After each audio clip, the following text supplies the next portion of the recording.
తాకట్లో ఉన్న మీ బంగారాన్ని విడిపించి ఆ రోజు ఆన్లైన్ రేటుకి కొంటాం. Sharma gold company. నమస్కారం, వెల్కమ్ టు సుమన్ టీవీ. నేను గీతాంజలి.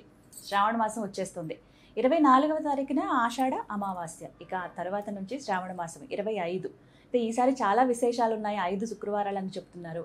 అయితే ముందు వచ్చేటువంటి అమావాస్య తర్వాత రోజు అసలు ఎప్పుడు శుభ్రం చేసుకోవాలి? ఎందుకంటే ప్రారంభమే శుక్రవారంతో ప్రారంభమవుతుంది. మనందరూ చాలా సందేహాలు ఉంటాయండి. మనం అసలు ఎప్పుడెప్పుడా అని ఎదురు చూస్తూ ఉన్నాము శ్రావణ మాసం కోసం. అమ్మవారి ఫోటో కొనుక్కునే దగ్గర నుంచి పూజా ద్రవ్యాలు కొనడం కావచ్చు, ఈ మాసం అంతా పాటించాల్సిన నియమాలు కానీ, ఖచ్చితంగా ఇంట్లో ఉండాల్సిన వస్తువులు కానీ, ఇలా ఎన్ని సందేహాలు కదా. వాటన్నిటికీ ఇవాళ వీడియోలో మీకు నివృత్తి కలిగేస్తాం. మనతో వివరించేందుకు ప్రస్తుతం మనతో పాటు ఉన్నారు ప్రముఖ జ్యోతిషులు బ్రహ్మశ్రీ నందిబట్ల శ్రీహరి శర్మ గురువుగారు. గురుగారితో చాలా వీడియోస్ ఇలా చేస్తున్నప్పుడు ఇలాంటి సందేహాల గురించి కానీ ఇవి చాలా బాగా వివరిస్తారు. ఎందుకంటే ముందుగా మనం తెలుసుకోవటం వల్ల అప్పటికప్పుడు హడావిడి పడకుండా అన్నీ సిద్ధంగా ఉంటే అమ్మవారికి చక్కగా కూర్చుని ప్రశాంతంగా పూజ చేసుకోవచ్చు. వివరాలు తెలుసుకుందాం. గురుగారు నమస్కారం అండి. వాగర్థావేవ సంపృక్తౌ వాగర్థ ప్రతిపత్తయే జగతః పితరౌ వందే పార్వతీ పరమేశ్వరౌ. ఆదిత్యాయ చ సోమాయ మంగళాయ బుధాయ చ గురు శుక్ర శనిభ్యశ్చ రాహవే కేతవే నమః. శృంగేరి జగద్గురు పీఠాధిపతులకి, కంచి పీఠాధిపతులకి నమస్కారములు తెలియజేసుకుంటూ కార్యక్రమాన్ని ప్రారంభిద్దాం. గురుగారు శ్రావణ మాసం వచ్చేసింది, ఎదురు చూస్తున్నాం ఎప్పుడెప్పుడా అన్నట్టుగా. అసలు మహిళా లోకమంతా కూడా అవునండి, చక్కగా ఎంతో నియమనిష్టలతో భక్తితో శ్రద్ధతో చేసుకునేటువంటి మాసం ఏదైనా ఉందంటే అది శ్రావణ మాసం. ఇప్పటి నుంచి ప్రారంభమవుతాయి చక్కగా ఇక వ్రత నియమాదులు, అందరికి దానాది కార్యక్రమాలు, అబ్బో ప్రతి దేవాలయం కిటకిటలాడిపోతుంది, చాలా సందడిగా ఉంటుంది. అయితే చాలా సందేహాలండి. అసలు కామెంట్స్ లో ఎంతమంది ఎన్ని ప్రశ్నలు అడిగారో. ముందు డౌట్ ఏంటంటే అమావాస్య అవ్వగానే శ్రావణ మాసం ప్రారంభం, ఇది ఎప్పుడు ఉండేదే, కానీ ఎప్పుడు శుభ్రపరచుకోవాలి? పూజా గది కానీ లేకపోతే ఇల్లంతా శుభ్రపరచుకుంటారు, అందరూ బూజు దులిపి పనులు పెట్టుకుంటారు, సామాన్లన్నీ అటక మీద నుంచి ఇత్తడి సామాన్లన్నీ తీస్తారు, ఇవన్నీ కూడా అసలు ఎప్పుడు శుభ్రం చేసుకోవాలండి? మనకు సాధారణంగా ఈ శ్రావణ మాసం ఈ సంవత్సరానికి 5 శుక్రవారాలతో కలిసి వచ్చింది. అంతే కదా. చాలా మంది అనుకుంటారు ఈ శ్రావణ మాసం అనేసరికి కేవలం లక్ష్మీకి సంబంధించిన మాసముగా మనకు అందరికీ తెలిసింది. కానీ వాస్తవానికి ఇది ఈశ్వరుడికి సంబంధించినటువంటి మాసం. మనకు నార్త్ సైడ్ వాళ్ళందరూ కూడా ఎక్కడెక్కడో ఊళ్ళల్లో ఉన్నవాళ్ళు, వాళ్ళకి దగ్గరలో ఉన్నటువంటి సిద్ధక్షేత్రం, సిద్ధ శివాలయానికి వాళ్ళ ఇంట్లోంచి అక్కడ బావిలోంచి పట్టుకున్నటువంటి నీటిని తీసుకొని వెళ్ళి కావడిలాగా మోసుకొని వేల కిలోమీటర్లు, 100 కిలోమీటర్లైనా నడిచి వెళ్ళి అక్కడ ఉండి స్వామికి అభిషేకం జరిపించి వస్తారు. కాశీ అయితే కిటకిటలాడిపోతుంది. శ్రావణ మాసం చాలా నాకు అత్యంత ప్రీతికర మాసము ఏదయ్యానంటే శ్రావణ మాసమే అని సాక్షాత్తు ఆ పరమేశ్వరుడే పార్వతీ అమ్మవారితో సెలవిచ్చాడు. అందుకనే విశేషంగా శ్రావణ మాసంలో ఈశ్వరారాధన చేస్తారు. అయితే ఎందుకు లక్ష్మి అని అంటే, వరలక్ష్మీ వ్రతం ఎక్కువగా మన తెలుగు నాట చేసుకునే ఆచారం కాబట్టి శ్రావణ మాసం అనగానే ఇక లక్ష్మి సంబంధించినట్టుగా. పైగా ఇంకొకటి ఏంటంటే నక్షత్రాన్ని బట్టి మాసం వస్తుంది. విష్ణువుకి సంబంధించినటువంటి నక్షత్రం శ్రవణ నక్షత్రం కాబట్టి శ్రావణ మాసం, కాబట్టి ఇది విష్ణువు మరియు లక్ష్మికి సంబంధించిన మాసముగా మనకు తెలిసినది. కానీ భారతదేశం అంతటా కూడా ఈశ్వరుని ఆరాధన చేస్తారు, చాలా విశేషమైనటువంటిది. కాకపోతే ఈ యొక్క శ్రావణ మాసంలో లక్ష్మి అనేటువంటిది ఏంటంటే పవిత్రత అని అర్థం అమ్మ. అంటే బురదలో నుంచి పుట్టినటువంటిది తామర పుష్పం, కలువ పుష్పం. అంటే అంత పవిత్రమైనటువంటిది బురదలో పుట్టింది అంటే అంతది. కాబట్టి మన ఇంటిలో శుచి శుభ్రత అత్యంత ప్రాధాన్యతనివ్వాలి. కాబట్టి ఇల్లంతా కూడా శుక్రవారం రోజున ఉదయం లేవగానే కాలకృత్యాదులన్నీ తీర్చుకొని, అమావాస్య వెళ్ళిపోతుంది గురువారం రోజు, శుక్రవారమే ప్రారంభమైంది శ్రావణ మాసం. కాబట్టి శుక్రవారం రోజునే చక్కగా ఇల్లంతా తుడుచుకోవచ్చు, తప్పులేదు. కొంతమంది శుక్రవారం నాడు చీపురు పట్టకూడదు అని అంటారు, అంటే చాలా మటుకు. కానీ పూర్తిగా శుచి చేసుకోవాలమ్మా. ఇల్లంతా కూడా చక్కగా ఈ మంచి నీటితో కడిగిన తర్వాత గంగా నీటితో కానీ ఏదైనా దగ్గరలో ఉన్నటువంటి నదీ నీటితో కానీ ఆ నీటిలో వేసి అందులో కొద్దిగా గళ్ళ ఉప్పు వేసి, మళ్ళీ సుగంధ ద్రవ్యాలు జాజికాయ, చాపత్రి, కుంకుమ పువ్వు, అలాగే పచ్చకర్పూరం కొన్ని వేసి సుగంధ ద్రవ్యాలు వేసి ఆ నీటితోనంతా కూడా ఇల్లంతా శుభ్రపరచుకోవడం, పూజా మందిరం శుభ్రపరచుకోవడం, అలాగే దేవతా చిత్రపటాలు శుభ్రపరచుకోవడం, విగ్రహాలు శుభ్రపరచుకోవడం లాంటివి ఆ రోజున శ్రావణ మాసం మొదటి ప్రారంభమయ్యే రోజున చేయవచ్చు, తప్పులేదు. ఆ రోజు చేసుకోవచ్చు. ఇప్పుడు ఈ సామాన్లు ఇవి తోమేవి, బూజు దులపడం అంతా కూడా ముందు చేసేసుకోవచ్చు. అసలు ఆషాఢ మాసంలో చేసుకోవాలమ్మా. అంటే చాలా మటుకు ఆషాఢ అమావాస్యకి విశేషం ఏంటంటే ఈ అమావాస్య రోజున అనాదిగా వస్తున్నటువంటి ఆచారం అంటే దీపపు కుందులన్నీ ఉంటాయి కదమ్మా, పాతబడిన వాటన్నిటిని శుభ్రపరచుకుంటారు ఆ రోజునే, ఆ రోజున. అది అనాదిగా వస్తున్నట్టు, అందుకనే దీపపు కుందులు అన్ని కూడా అమావాస్య రోజునే శుభ్రపరచుకొని రెడీగా పెట్టుకుంటారు. ఇల్లంతా శుభ్రపరచుకోవడం శుక్రవారం చేసుకోవచ్చు. శుక్రవారం అయితే ఇంకా ఇబ్బంది లేదు, మొదటి శుక్రవారం. గురుగారు, అసలు ఈ శ్రావణ మాసంలో ఖచ్చితంగా ఈ నియమాలు అంటూ ఉన్నాయి, తినే ఆహారం విషయంలో కావచ్చు, ఉండే పద్ధతులు కానీ, ఏంటండి అసలు అవి? శ్రావణ మాసానికి సంబంధించి చూసుకుంటే ప్రతిరోజు కూడా ఒక గొప్ప శుభదినమే.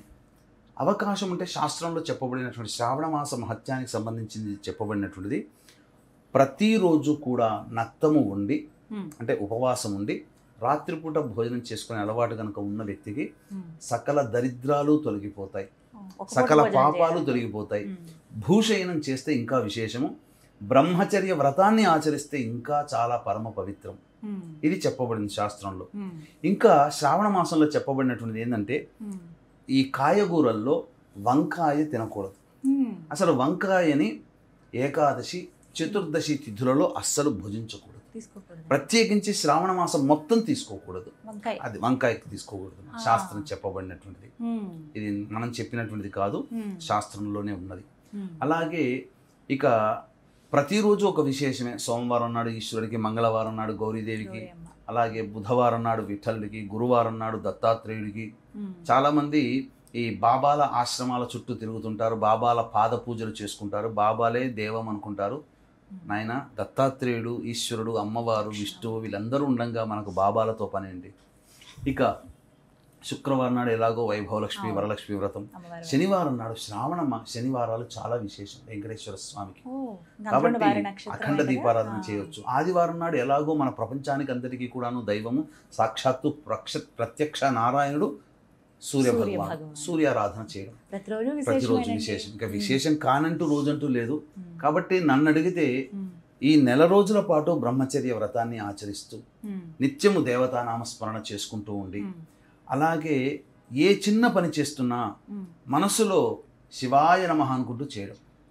ఆడవాళ్ళు వంట చేస్తున్నా, మగవాళ్ళు ఎక్కడికైనా వెళుతున్నా అందరి నోట శివాయ నమః శివాయ నమః అంటూ మనసులో అనుకుంటూ ఉంటుంటే చాలా విశేషమైనటువంటి ఫలితం అమ్మ, అందులో సందేహం లేదు. ఇది నియమాన్ని పాటించాలి అందరూ కూడా. గురుగారు, ఈ శ్రావణ మాసంలో అసలు దీపారాధన అనేది ఎలా చేయాలండి? మాసం అంతా చూసుకుంటే కనుక, అంటే కేవలం ఒక్కరోజు అని కాదు, కేవలం శుక్రవారాలు మంగళవారాలనే కాకుండా ఈ మాసం అంతా దీపారాధన ఎలా చేయాలి? ఏ ద్రవ్యంతో చేస్తే మంచిది? ఏ సమయంలో చేస్తే మంచిది?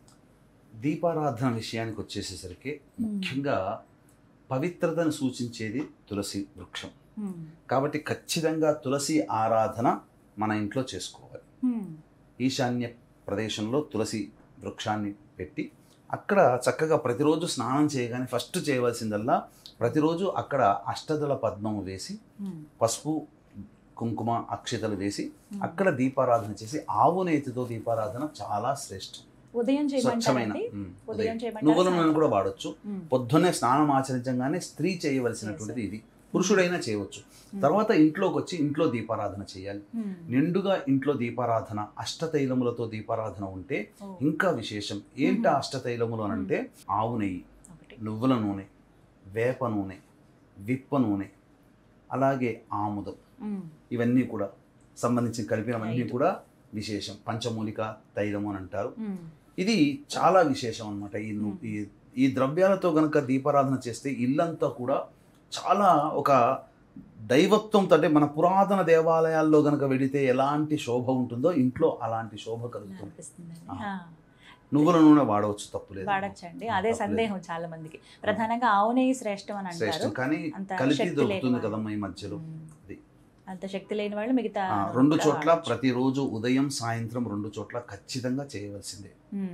తులసమ్మ దగ్గర, అలాగే ఇంట్లో పూజా మందిరంలో కూడా చేసుకోవాలి. గురుగారు, మరి రోజు విశేషమే అంటున్నారు, రోజు తలకి స్నానం చేయాలండి ఈ శ్రావణ మాసంలో?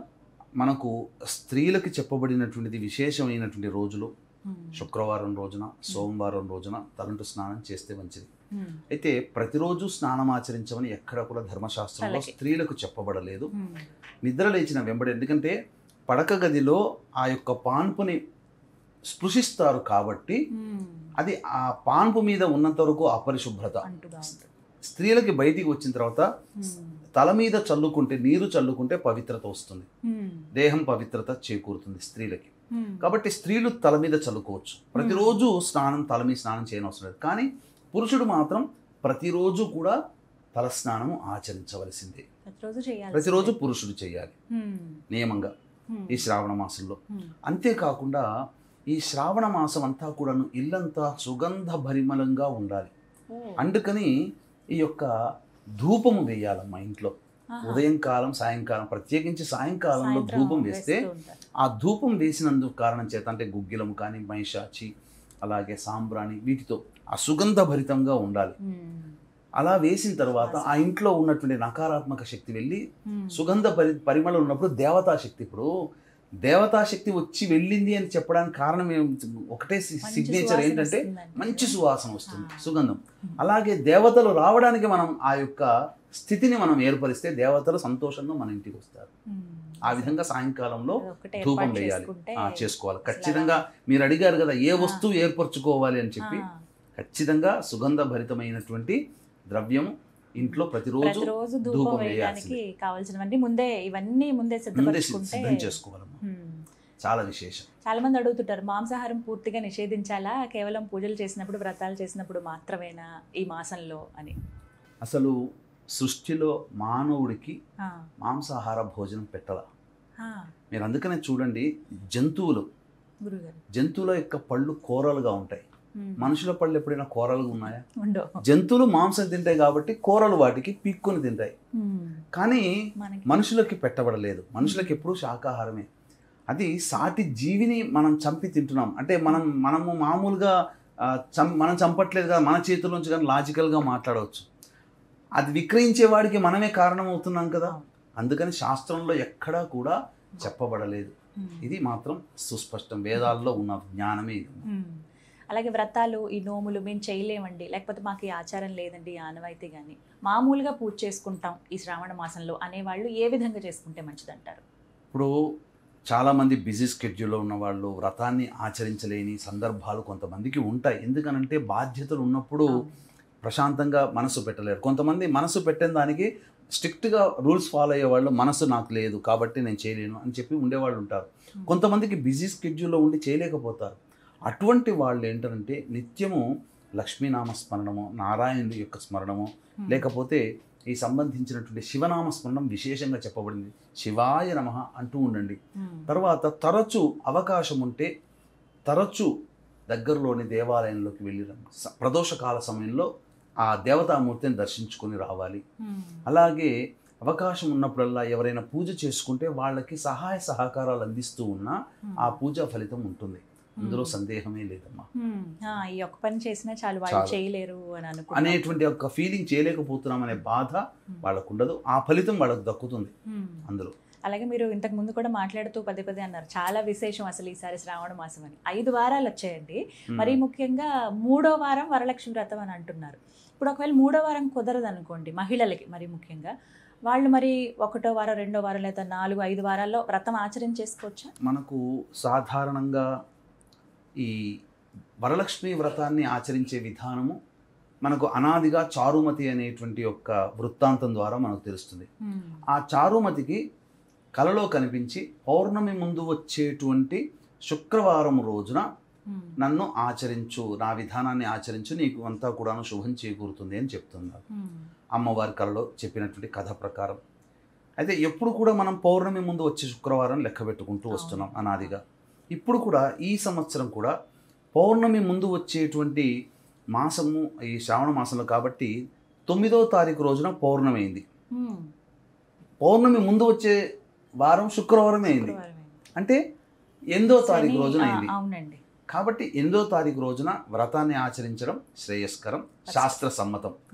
కొంతమంది స్త్రీలకి ఋతుమతి అవుతారు కాబట్టి ఆ పూజ చేయలేని విధంగా ఉంటుంది. కాబట్టి ఆ శుక్రవారం 3వ శుక్రవారం అంటే 8వ తారీఖు రోజున ఋతుమతి అయినటువంటి వాళ్ళకి 4వ రోజు 8వ తారీఖు అయింది అనుకోండి, చేయకూడదు. 5వ రోజు 8వ తారీఖు అయితేనే, అంటే 8, 7, 6, 5, 4వ తారీఖు రోజున ఋతుమతి అయిన వాళ్ళకి 8వ తారీఖు రోజున చేసుకునే అర్హత దైవత్వం ఉంటుంది. 4వ తారీఖు రోజున కేవలం ఇల్లుని శుభ్రపరచుకోవడం మాత్రమే 4వ రోజున. 4వ తారీఖు రోజున ఋతుమతి అయితే 8వ తారీఖు రోజున పూజ చేసుకోవచ్చు. ఈ 5, 6 తారీఖులో ఋతుమతి అయితే చేయకూడదు. కాబట్టి అటువంటి వాళ్ళకి ఈ పౌర్ణమి తర్వాత వచ్చే శుక్రవారం రోజున చేసుకోవాలి. అంతే తప్ప మాకు ఇబ్బంది కలుగుతుంది ముందే అని తెలుస్తుంది కదా మా ఆడవాళ్ళకి, ముందు శుక్రవారం 2వ శుక్రవారం అని చెప్పి అప్పుడు చేసుకోవడానికి లేదమ్మా. పౌర్ణమి ఈసారి కన్ఫ్యూజన్ ఎందుకు వచ్చిందంటే 8వ తారీఖు మధ్యాహ్నం 1:45 వరకు చతుర్దశి ఉంది, సాయంకాలం పౌర్ణమి వస్తుంది. 9వ తారీఖు రోజున మధ్యాహ్నం వరకు ఉంటుంది పౌర్ణమి. కాబట్టి పౌర్ణమి ముందు వచ్చే శుక్రవారం ఆ ముందు రోజు అయింది కాబట్టి 8వ తారీఖు రోజున చేసుకోవాలి. అయితే ఈసారి విశేషం ఏంటంటే చాలా అరుదుగా అనమాట, నాకు తెలిసి గత కొన్ని సంవత్సరాలుగా నేను చూస్తున్నాను కానీ ఇంతటి యోగ్యత కలగలేదు. ఎందుకు అనంటే పౌర్ణమితో కలిసినటువంటి శుక్రవారం ఏదైతే వరలక్ష్మి వ్రతం చేయమని చెప్పిందో పౌర్ణమి ముందు రోజు, ముందు వచ్చే శుక్రవారం నాడు చేయమని ఉందో, ఆ శుక్రవారం రోజు పౌర్ణమి అవ్వడం సాయంకాల ప్రదోషకాల సమయంలో, పైగా శ్రావణ మాసానికి సంబంధించి పౌర్ణమి శ్రవణ నక్షత్రంతో ఉంటుంది. శ్రవణ నక్షత్రం కూడా కలిసి వచ్చింది. శుక్రవారము, వరలక్ష్మి వ్రతము ప్లస్ శ్రవణ నక్షత్రం కలిసి ఉన్నటువంటి సందర్భం ఎప్పుడు ఉంటుందంటే మధ్యాహ్నం అపరాహ్నం తర్వాత. కాబట్టి వీక్షించేటువంటి చక్కటిగా అందరూ ఆ ప్రేక్షకులందరూ కూడా తల్లులు చక్కగా విష్ణువు సంబంధించిన నక్షత్రం కలిసి రావడం, పౌర్ణమి రోజు కలిసి రావడం, శుక్రవారం వరలక్ష్మి వ్రతం అవ్వడం. కాబట్టి సాయంకాలం ప్రదోషకాల సమయంలో వరలక్ష్మి వ్రతం కనుక ఆచరిస్తే చాలా విశేషమైనటువంటి శుభఫలితం. సాయంత్రం చేసుకో. అసలు శాస్త్రంలో కూడా చారుమతి సాయంకాలంలోనే చేసుకుంది, ఉదయం పూట చేసుకోలేదు. మనం ఏంటంటే ఇక కొన్ని నియమాలు మనం ఆగలేమని చెప్పి భోజనం వాటికి సంబంధించి పొద్దున్నే చేసుకుంటున్నారు. ఉపవాసం ఉండి గనక సాయంకాలం చేసుకుంటే విశేషం ఏంటంటే నారాయణుడి నక్షత్రం శ్రవణ నక్షత్రం కలిసి వస్తుంది. ఇక్కడ మనకు నారదుల వారు అన్నారు, అమ్మా నువ్వు చాలామంది నిన్ను పూజిస్తారు, అతి కొద్ది మందికే నువ్వు ఎందుకు వరం ఇస్తావు, నువ్వెందుకు అనుగ్రహిస్తావు అని అంటే, చాలామంది శాస్త్రాన్ని పాటించట్లేరు నారదా. ఇప్పుడు వాస్తవానికి గమనించండి అమ్మా, ఇప్పుడు ఎవరైనా మీ బంధువులు స్నేహితులు వస్తారు, లేదా మీకు తెలిసిన వాళ్ళు వస్తారు, మీ వారు మీరు ఉంటారు. మా ఇంట్లో గృహప్రవేశం ఉందని చెప్పి మిమ్మల్ని పిలిచి వస్తే మీరు వెళ్తారా? చెప్పాలిగా అంటారు. మరి మనమే అంత నియమాన్ని పాటిస్తే మరి ఆ పరమేశ్వరి జగన్మాత లక్ష్మీ అమ్మవారు కేవలం ఆమెను మాత్రమే పిలిచి అయ్యవారిని పిలవకుంటే వస్తుందా? అందుకనే లక్ష్మీ వ్రతం ఆచరించేటప్పుడు ఖచ్చితంగా చేయాల్సిన నియమం విష్ణువు యొక్క ఆరాధన కూడా చేయాలి. ఈసారి విశేషం అంటే విష్ణు నక్షత్రం శ్రవణం కలిసి రావడం, వరలక్ష్మి వ్రతం రోజున లక్ష్మీ అమ్మవారిది కావడం. పౌర్ణమి అంటేనే లక్ష్మీదేవి. ఎందుకనంటే షోడశ కళలతో చంద్రుడు ఉంటాడు. షోడశ కళలు ఎవరికి ఉంటాయి? అమ్మవారికి, లక్ష్మీ అమ్మవారికి. కాబట్టి సంబంధించినటువంటి లలిత అమ్మవారు షోడశ కళలకి సంబంధించినటువంటిది. కాబట్టి లలితా స్వరూపమే లక్ష్మి. కాబట్టి పౌర్ణమి శ్రవణ నక్షత్రం అసలు అద్భుతం. దాని ఆ వర్ణన చెప్పలేకపోతున్నాం. ఇంతటి అద్భుతమైన రోజు కోసం అసలు చాలా దొరకదు. ఈ సంవత్సరం అంతా గొప్ప అదృష్టం.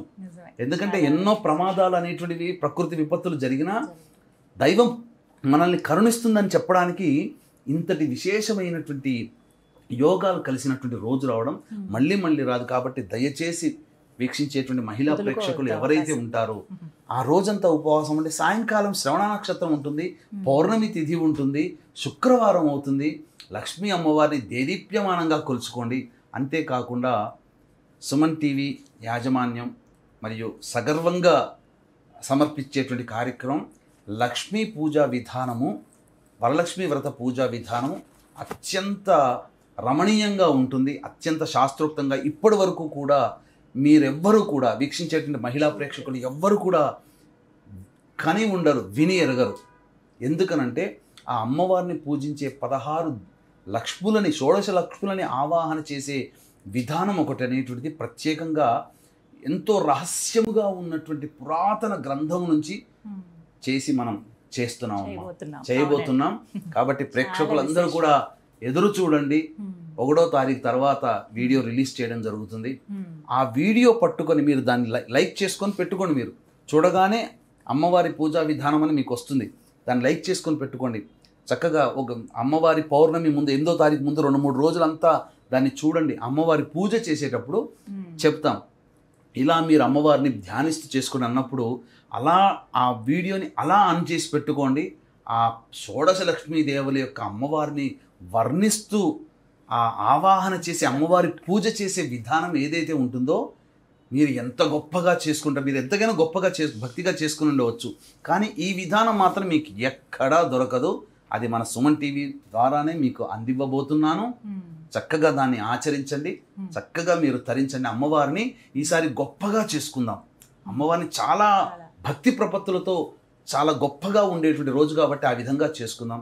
అందుకనే వీక్షించేటువంటి ప్రేక్షకులకు కూడా ఇంతటి అలభ్యమైనటువంటి పుణ్యతిథి శ్రవణ నక్షత్రం పౌర్ణమి శుక్రవారం కలిసి వచ్చినటువంటి రోజు కాబట్టి ఈ రోజున ఎంతోమంది వ్రతం చేసుకుని ఉంటుంటారు. కాబట్టి వాళ్ళకందరికీ కూడా ఆ వ్రత పూర్తిగా సంపూర్ణ యోగ్యతను ఇవ్వాలనే ఉద్దేశంతో చక్కగా ఈ షోడశల ఈ యొక్క విద్యారణ్యకృతమైనటువంటి ఈ లక్ష్మీ మూలమంత్ర సంపుటిత లక్ష్మీ సూక్త హోమం అనేటువంటి జరిపించి తామరమాల ఇవ్వడం జరుగుతుందమ్మా. పూజ చేసినటువంటి తామరమాల ఇవ్వడం జరుగుతుంది. కాబట్టి అందరూ కూడా దీన్ని వినియోగించుకోవచ్చు. కార్యక్రమ తదనంతరం కాంటాక్ట్ చేసి మీ గోత్రనామాదులు సాయంకాలం ప్రదోషకాల సమయంలో జరిగే విశేష లక్ష్మీ పూజా హోమంలో మీరు పాల్గొని మీ గోత్రనామాలు నమోదు చేసుకోవడం ద్వారా ఆదర్శ దాంపత్యము, అలాగే ధనప్రాప్తి, ఉద్యోగ ప్రాప్తి, పదవీ ప్రాప్తి, అన్ని రకాలైనటువంటి సంతోషాదులు మీ కుటుంబంలో ఉంటాయి. అవకాశం ఉన్నవాళ్ళు కార్యక్రమ తదనంతరం కాంటాక్ట్ చేసి మీ గోత్రనామాలు నమోదు చేసుకోండి. ఈ వరలక్ష్మి వ్రతం చేసుకునే ప్రతి వాళ్ళు కూడా మహిళలు ఈ కార్యక్రమంలో నమోదు చేసుకోవడం ద్వారా సిరి సంపదలకి ఎటువంటి లోటు ఉండదు. ప్రత్యేకించి పూజ చేసినటువంటి తామరమాల ఇవ్వడం జరుగుతుందమ్మా. తామర పుష్పం అందుకోవచ్చు. చక్కగా హోమంలో ఎవరైతే పాల్గొనదలుచుకున్నారో మీరు స్క్రీన్ పైన నెంబర్స్ ఇస్తాము. కార్యక్రమం చూసిన తర్వాత మీరు చూస్తుండగానే ఆ నెంబర్ ఒకసారి మీరు ఫీడ్ చేసుకుని కాల్ చేసి మీ పేరు గోత్రం నమోదు చేయించుకోండి. వాటికి తగ్గ ఎంత రుసుము అవుతుంది అనేది మీకు వివరాలన్నీ కూడా తెలియజేస్తారు. ఒక అద్భుతమైన అవకాశం ఇది. గురుగారి ఆధ్వర్యంలో జరుగుతున్నటువంటి పూజ హోమం, అందరూ పాల్గొనండి. గురుగారు అన్ని సందేహాలను నివృత్తి చేశారు. చివరిగా ఒక సందేహం, పూర్వ సువాసినులు ఎవరైతే ఉంటారో వారు ఈ మాసంలో దీపారాధన కానీ లేకపోతే పూజ కానీ ఇవి చేసుకోవచ్చా అండి? ఎలా ఉండాలి అసలు వాళ్ళు? పూర్వ సువాసినులు ఈ లక్ష్మీ అమ్మవారిని చిత్రపటాన్ని పెట్టుకుని దీపారాధన చేసుకొని ప్రతిరోజు లక్ష్మీ అమ్మవారి అష్టోత్తరంతో పూజ చేసుకోవచ్చు. తప్పేమీ లేదమ్మా. కాకపోతే కుంకుమార్చనలు అటువంటివి చేయకూడదు. కానీ చక్కగా విధిగా పూజ చేసుకోవచ్చు. కోడళ్ళని కూతులని పక్కన పెట్టుకొని పూజ చేసుకోవచ్చు, తప్పు లేదు. పూర్వ సువాసనలకి కొంతవరకు దైవతానుగ్రహం పొందే యోగ్యత ఉంది కాబట్టి చేసుకోవచ్చు. అక్కడ మనకేంటనంటే దంపతి సమేతంగా చారుమతి వృత్తాంతంలో కూడా దంపతి సమేతంగానే మనకు అమ్మవారు అనుగ్రహించినటువంటిది. కాబట్టి పూర్వ సువాసనలు మాత్రం చక్కగా శాస్త్రోక్తంగా కాకపోయినా పంచోపచార విధానంగా, షోడశోపచారం కాకపోయినా పంచోపచార విధానంగా పూజ చేసుకోవచ్చు.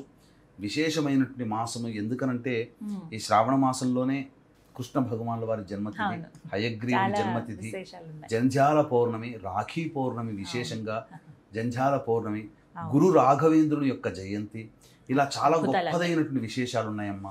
కాబట్టి చక్కగా చేసుకోవచ్చు. అలాగే స్కంద షష్ఠి రోజున చక్కగా వ్రతం ఆచరించమని చెప్పబడి ఉంది. అలాగే సప్తమి తిథి అష్టా నక్షత్రం కలిసి ఉన్నటువంటి రోజైతే విశేషమైనటువంటి యోగంగా చెప్పబడింది. కాబట్టి సప్తమి తిథి కూడా చాలా గొప్పదమ్మా. శ్రావణ మాసంలో ఉన్నాయి అన్ని విశేషమే. తప్పకుండా వాటన్నిటి గురించి కూడా మరికొన్ని వీడియోలు చేద్దాం. కానీ చాలా సందేహాలన్నీ కూడా నివృత్తి చేశారు గురుగారు. ధన్యవాదాలండి.